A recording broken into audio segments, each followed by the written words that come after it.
చట్టాలు హక్కులు కాపాడుకున్నప్పుడు మాత్రమే మనం ఈరోజు ఆదివాసుల పండగ దినం ఇంకా భవిష్యత్తులో బాగా జరగాలి, బాగా జరుపుకోవాలనుకుంటే ఆదివాసీ ప్రాంతంలో ఉండేటటువంటి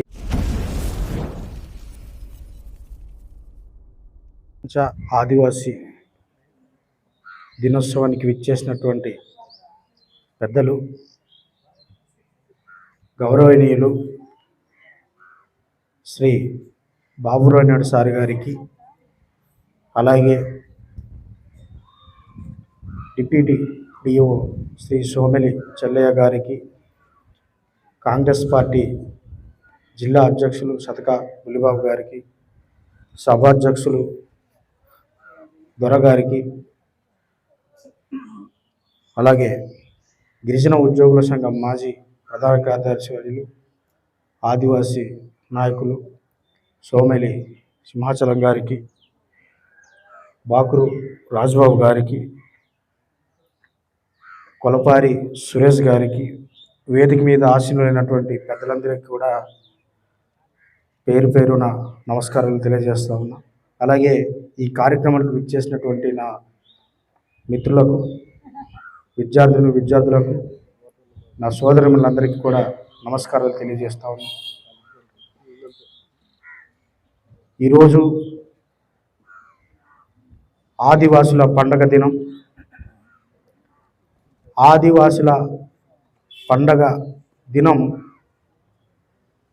ఇంకా భవిష్యత్తులో బాగా జరగాలి, బాగా జరుపుకోవాలనుకుంటే ఆదివాసీ ప్రాంతంలో ఉండేటటువంటి చట్టాలు హక్కులు కాపాడుకున్నప్పుడు మాత్రమే మనం ఈ పండగ వాతావరణం పెద్ద ఎత్తున చేసుకోగలం.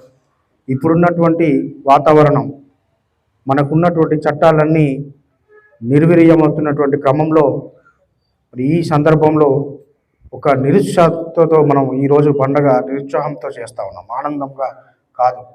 లేదంటే పెద్ద ఎత్తున ఏర్పాటు చేసుకోవాల్సిన అవసరం ఉండేది. కానీ మనకందరికీ తెలిసిన విషయమే, ఇటీవల కాలంలో 170 దాని మీద సుప్రీంకోర్టులో కేసు ఉండడం కానివ్వండి, మరి అనేక పెద్ద పెద్ద అంశాల మీద అనేక సవాళ్ళు మన ముందు ఉన్నాయి. కాబట్టి మన యొక్క ఈ జాతి పండుగని ఈ రకంగా మనం జరుపుకోవడం చాలా బాధాకరమైనటువంటి విషయమే.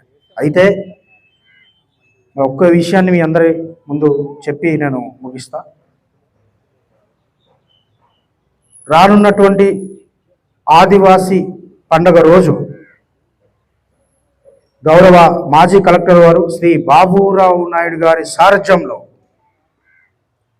ప్రభుత్వానికి మెప్పించి ఒప్పించి మనం చట్టము చేసుకోగలుగుతామేమో అని ఒక పెద్ద ఆశతో ఆదివాసులంతా ఎదురు చూస్తున్నామని చెప్పేసి ఈ సభాముఖంగా మీకు తెలియజేస్తూ, జీవో నెంబర్ 3 స్థానంలో చట్టం ఎప్పుడైతే వస్తుందో ఆ రోజే ఆదివాసుల యొక్క ప్రపంచ పండగ దినంగా భావిస్తామని చెప్పేసి తెలియజేసుకుంటూ, చట్టం చేసేదానికోసము అహర్నిశలు కష్టపడుతున్నటువంటి పెద్దలు బాబురావు నాయుడు గారి మనం వెనకాతల అందరూ ఏ విషయం మీద పిలిపించినా మనం ముందు వెనక ఉండి కష్టపడి పనిచేయాల్సినటువంటి ఆవశ్యకత ఉందని చెప్పేసి మనం తెలియజేస్తూ, అవకాశం ఇచ్చినటువంటి సభాధ్యక్షుల వారికి, పెద్దలందరికీ కూడా నమస్కారాలు తెలియజేస్తూ, నేను ముంచంగుపుట్టు అఖిల భారత గిరిజన ఉద్యోగుల సంఘం భవనం ఓపెనింగ్ ఉన్నందున అటు వెళ్తున్నాను. కాబట్టి ఈ మన కార్యక్రమానికి పూర్తయ్యేదాకా ఉండలేనని చెప్పేసి మీ అందరూ మన్నించాలని చెప్పి